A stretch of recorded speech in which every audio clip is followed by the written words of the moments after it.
옛날에는 사람들을 만나는 것이 매우 쉬웠습니다.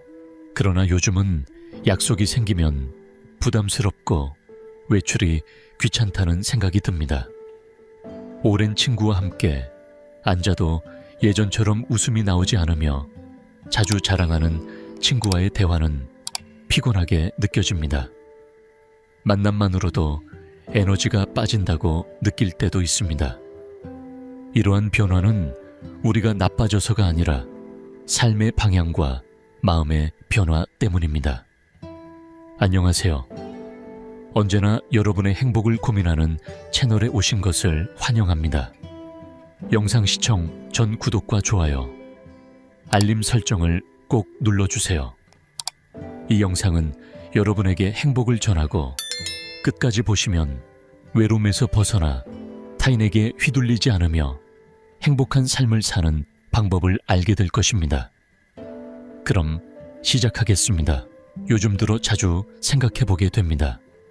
젊을 때는 많은 사람과 어울리는 것이 행복이라고 믿었고, 친구가 많으면 사회적으로 더 성공한 것처럼 느껴졌습니다. 하지만 시간이 지나면서 깨달았습니다. 중요한 것은 친구의 수가 아니라 어떤 관계를 맺고 있는가라는 사실을요. 연구에 따르면 깊은 대화를 나눌 수 있는 친구가 단 한 명만 있어도 삶의 만족도가 크게 올라간다고 합니다. 또한 질 높은 관계는 뇌 건강과 인지, 기능 유지에도 큰 도움이 된다고 하죠. 그리고 이것은 제가 만난 많은 분들의 이야기를 통해 확인할 수 있었습니다. 서울에 사는 이미경 씨는 67세의 나이에 중요한 깨달음을 얻었습니다. 그녀는 젊었을 때 활발한 사람이었고, 학부모 모임, 동창회, 동네 친목회 등 많은 사람들과 관계를 맺었죠. 그러나 60대 중반에 들어서면서 그 많은 관계들 중에서 진심으로 그녀를 걱정해줄 사람이 누구인지, 자신의 이야기를 진지하게 들어주는 사람이 누구인지 고민하게 되었습니다. 결국 그녀는 관계를 정리하고 현재는 3명의 친구와 정기적으로 만납니다. 이 3사람과의 관계는 그녀의 인생에서 가장 깊고 의미 있는 관계로, 그들은 서로의 기쁨과 슬픔, 두려움까지 나누며 마음은 오히려 풍요로워졌습니다. 관계의 양을 줄이는 것이 건강하고 행복한 노후를 만드는 비결이 될 수 있다는 생각이 듭니다. 여러분도 한번 생각해 보세요. 정말 마음을 터놓을 수 있는 사람이 몇 명인가요? 그 숫자가 적다고 자책하지 마세요. 오히려 그것은 여러분이 더 깊고 의미 있는 관계를 맺고 있다는 증거일 수 있습니다. 사람과 사람 사이에 갈등은 피할 수 없습니다. 특히 오래된 친구일수록 실망과 갈등을 겪게 되는 경우가 많죠. 왜 그럴까요? 아마도 오랜 친구일수록 기대가 크기 때문일 것입니다. 이 사람은 날 이해해야 해. 우리는 그런 사이니까 당연히 라는 생각이 무의식 중에 자리 잡습니다.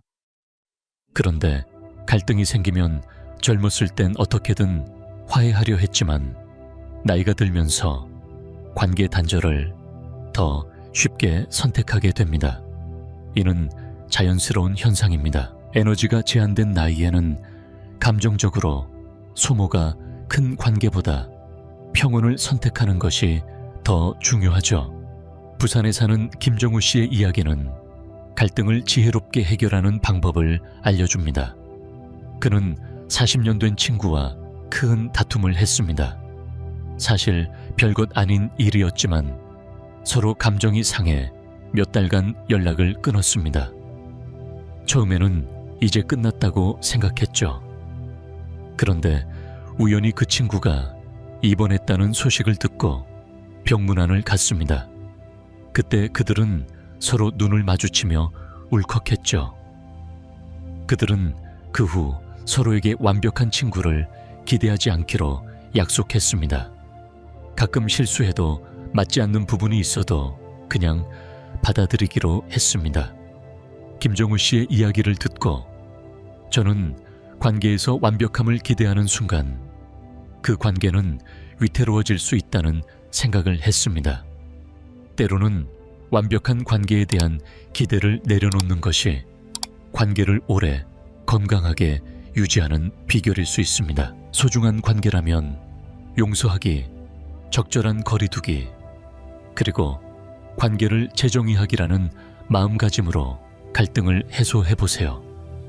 때로는 상대방의 실수나 자신의 상처를 인정하고 내려놓는 것이 필요합니다.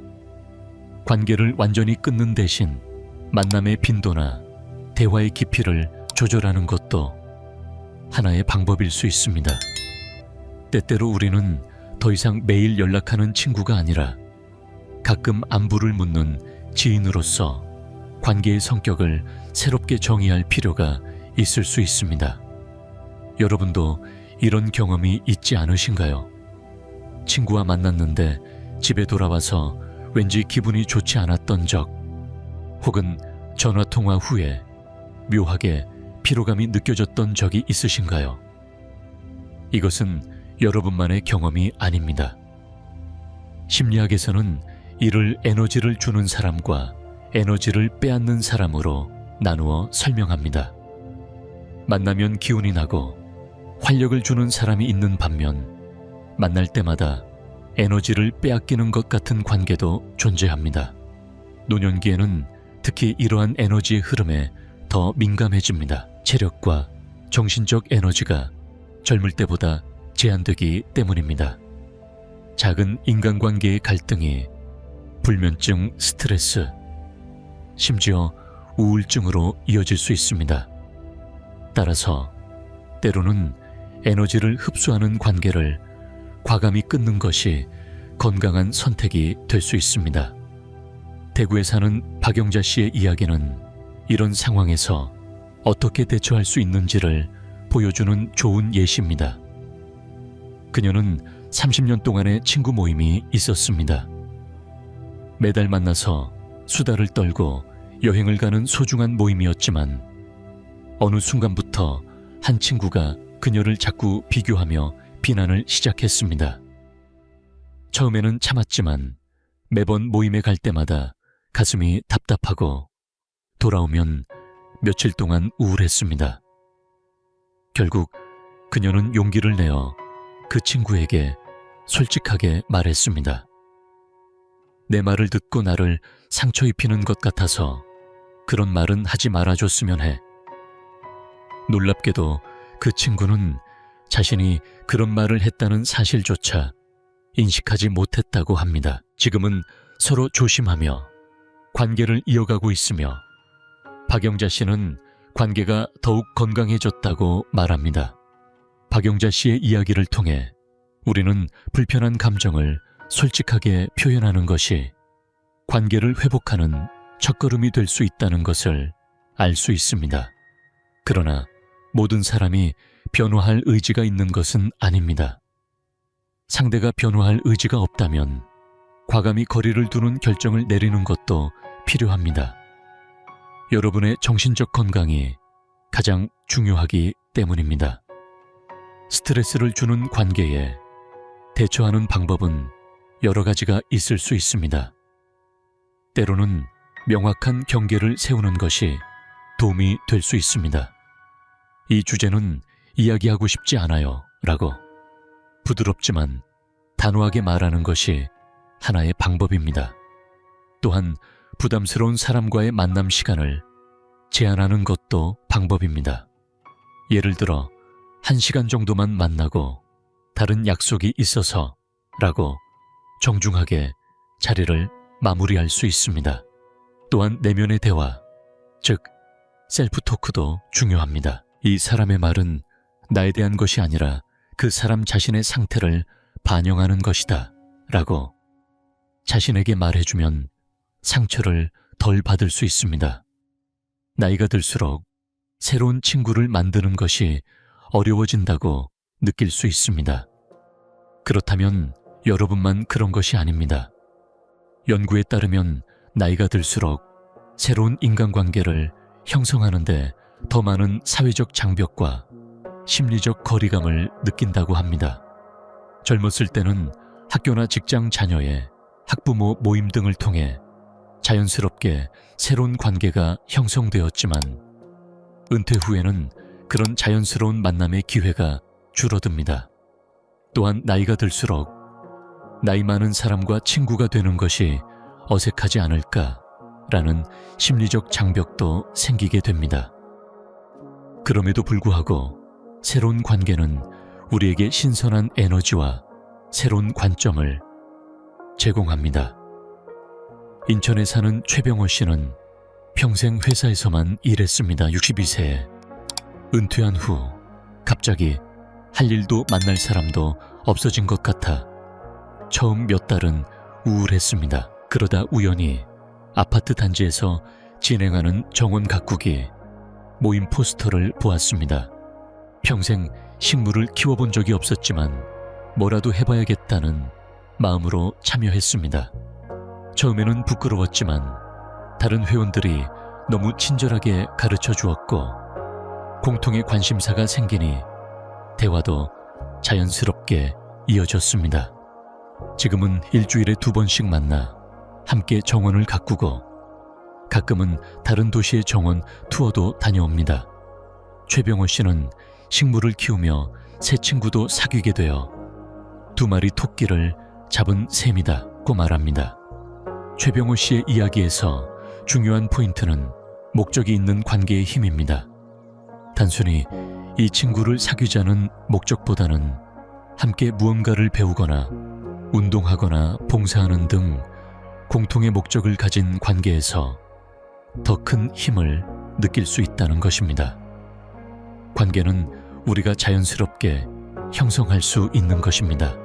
새로운 관계를 만들고 싶다면 몇 가지 방법을 시도해 보세요.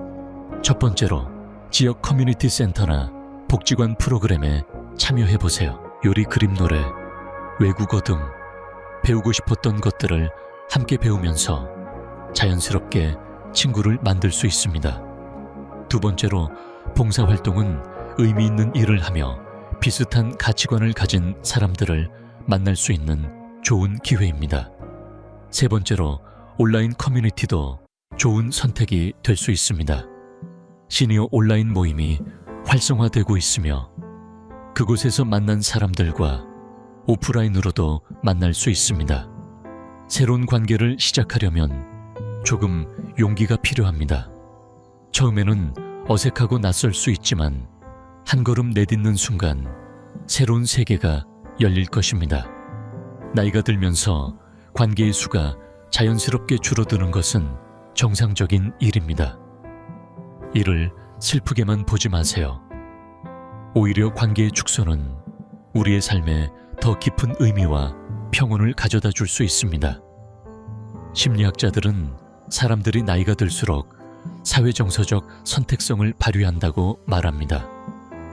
다시 말해, 더 의미 있고 정서적으로 만족스러운 관계에 집중하게 된다는 것입니다. 시간이 제한적이라는 인식이 강해질수록 우리는 중요한 관계에 에너지를 쏟게 됩니다. 서울에 사는 74세 김청수 씨는 젊을 때부터 활발히 친구들과 모임을 주도했지만 70대가 되면서 친구들의 말 한마디에도 상처를 받기 시작했습니다. 예전 같으면 웃고 넘겼을 말들이 가슴에 박히는 것 같았습니다. 작은 갈등도 깊은 외로움으로 이어졌습니다. 그는 문득 자신이 왜 모임에 이렇게 집착하고 있었는지 궁금해졌습니다. 그 후 그는 많은 모임에서 자연스럽게 거리를 두기 시작했습니다. 처음에는 불안했지만 혼자 글쓰기와 산책을 시작하며 처음으로 마음의 평온을 느꼈습니다. 이제는 가까운 2-3명의 친구와 깊은 관계를 유지하며 관계의 수는 줄었지만 마음의 풍요로움은 더 커졌다고 말합니다. 관계의 축소를 상실로 볼 것인지 정화로 볼 것인지 그것은 우리의 관점에 달려 있습니다. 때때로 관계를 줄이는 것이 남은 관계의 질을 높이고 자신과의 관계를 깊게 하는 기회가 될 수 있습니다. 관계의 축소를 경험하고 있다면 그것을 자연스러운 과정으로 받아들이고 그 안에서 새로운 기회를 발견해 보세요. 그리고 이제는 타인과의 관계뿐만 아니라 나 자신과의 관계에 집중하는 시간을 가져보는 것도 좋습니다. 우리는 종종 자신의 정체성을 타인의 관계를 통해 정의합니다. 나는 누구의 엄마, 누구의 아내, 어느 회사의 부장 등으로 자아를 설정합니다. 그러나 나이가 들면서 이런 역할들이 하나둘 사라집니다. 자녀는 독립하고 배우자는 떠나거나 변화하며 직장에서의 역할도 은퇴와 함께 끝납니다. 그래서 노년기에는 내가 누구인가를 타인이 아닌 나 자신을 기준으로 재정립하는 과정이 필요합니다. 이 과정은 쉽지 않지만 그 과정을 통해 더 깊고 진정한 자아를 발견할 수 있습니다. 부산에 사는 68세 박노신 씨는 은퇴 전에는 그의 명함이 곧 그였습니다. 대기업 임원인 박노사로서 그것이 그의 정체성이었지만 은퇴 후 그는 외로움을 극복하기 위해 다양한 모임에 나갔습니다. 그러나 반복되는 잡담과 피상적인 관계에서 점점 지쳐갔고 어느 날 그는 깨달았습니다. 그가 왜 이 모든 모임에 참석하는지, 그 이유가 여전히 중요한 사람이라고 증명하기 위해서라는 사실을요. 결국 그는 모든 모임을 정리하고 자신만의 시간을 만들기로 결심했습니다. 매일 새벽 고전 읽기와 일기 쓰기를 하며 스스로에게 물었습니다. 직함과 역할을 떠난 나는 누구인가? 처음에는 답을 찾기 어려웠지만 점차 자신만의 가치관과 목소리를 발견하게 되었습니다. 이제 그는 박노삼 임원이 아닌 박노삼으로서 삶이 훨씬 충만하다고 느끼고 있습니다. 이야기는 우리에게 중요한 질문을 던집니다.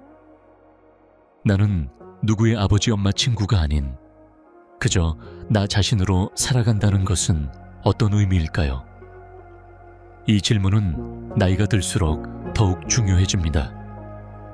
정체성 재정립의 여정은 쉽지 않지만 그 과정에서 우리는 타인의 기대나 사회적 역할에 얽매이지 않는 더 자유롭고 진정한 나를 발견할 수 있습니다. 자신과 깊이 연결될 때 역설적으로 타인과의 관계도 더 건강하고 진실할 수 있습니다. 혼자 제주도로 여행을 떠난 경험을 떠올리며 그 여행이 내게 주었던 깨달음이 있습니다. 물론 그룹에서 만난 사람들도 있었지만 본질적으로 혼자서 여행을 하며 진정으로 나를 만나고 더 깊은 대화를 나눌 수 있는 기회를 얻었죠. 지금은 분기마다 한 번씩 혼자 여행을 떠나고 집에서도 나만의 시간을 소중히 여기고 있습니다. 사람들과의 관계도 중요하지만 나 자신과의 관계가 튼튼해야 다른 관계도 건강할 수 있다는 것을 알게 되었습니다. 이영숙 씨처럼 혼자 있는 힘은 우리 삶의 큰 자산이 될 수 있습니다. 혼자 밥 먹고, 혼자 여행하고, 혼자 영화를 보며 배우는 것. 처음에는 낯설고 어색할 수 있지만 점차 우리는 그것을 통해 자유와 평온을 찾을 수 있습니다. 작은 실천부터 시작해보세요. 아침에 명상 10분 혼자, 산책하기, 카페에서 책을 읽는 것 등이죠. 이런 일상이 모여 나만의 루틴을 만들고 혼자 있는 힘을 기를 수 있습니다. 시니어의 인간관계에서 중요한 것은 자녀와 손주와의 관계입니다. 이 관계는 매우 소중하지만 때로는 가장 어려운 관계일 수 있습니다.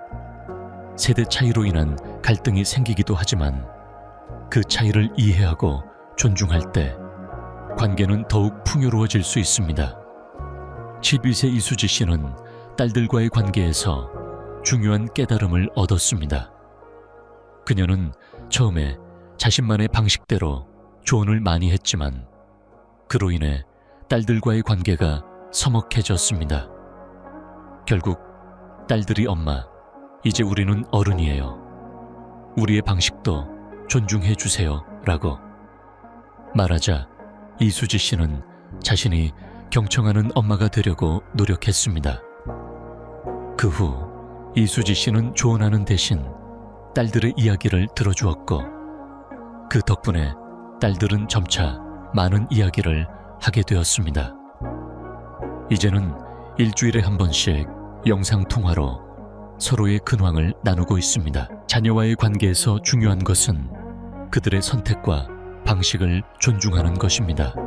자녀가 이미 성인이 된 경우 우리는 강요하기보다는 필요할 때 지혜를 나누어주는 태도가 필요합니다. 손주와의 관계도 마찬가지입니다. 손주들은 디지털 세대이기 때문에 우리가 그들의 세계로 한 발짝 다가가는 노력이 필요할 수 있습니다. 손주가 좋아하는 게임이나 음악에 관심을 보이거나 간단한 메시징 앱을 배우는 것도 좋은 방법입니다. 중요한 것은 경청과 존중의 자세입니다. 그들의 이야기에 귀 기울이고 그들의 선택을 존중할 때 세대를 넘어서는 깊은 유대감을 형성할 수 있습니다. 오늘 우리는 시니어의 인간관계에 대해 다양한 측면에서 살펴보았습니다. 인간관계의 질과 양 갈등과 해소 스트레스와 평화 새로운 관계 만들기 등 많은 주제를 다루었죠. 이 모든 주제에서 공통적인 메시지가 있다면 그것은 인간관계의 본질에 대한 이해입니다. 나이가 들수록 우리는 인간관계의 본질이 양보다는 질에 있다는 것을 깨닫게 됩니다. 그리고 타인과의 관계만큼 중요한 것이 바로 자신과의 관계라는 사실을 알게 됩니다. 벤자민 프랭클린은 진정한 친구는 두 개의 몸에 깃든 하나의 영혼이라고 말했습니다. 노년기의 인간관계는 깊이가 중요합니다. 많은 관계보다는 깊은 관계, 피상적인 대화보다는 마음을 나누는 대화가 우리 삶을 더욱 풍요롭게 만듭니다. 또한 노년기는 자신과 더 깊이 만날 수 있는 시간이기도 합니다. 정약용은 벗이 많으면 근심이 많고 홀로 있으면 도가 깊어진다고 했습니다. 혼자 있는 시간을 두려워하지 말고 그 시간을 통해 자신을 더 깊이 이해하고 사랑할 때 타인과의 관계도 더 건강해질 수 있습니다. 완벽한 인간관계는 없지만 자신을 이해하고 타인을 존중하며 관계의 변화를 자연스럽게 받아들일 때 우리는 더 평온하고 충만한 관계 속에서 살아갈 수 있습니다. 여러분의 삶 속에 의미 있는 만남이 가득하길, 그리고 무엇보다 자신과의 만남이 가장 아름다운 만남이 되기를 진심으로 바랍니다.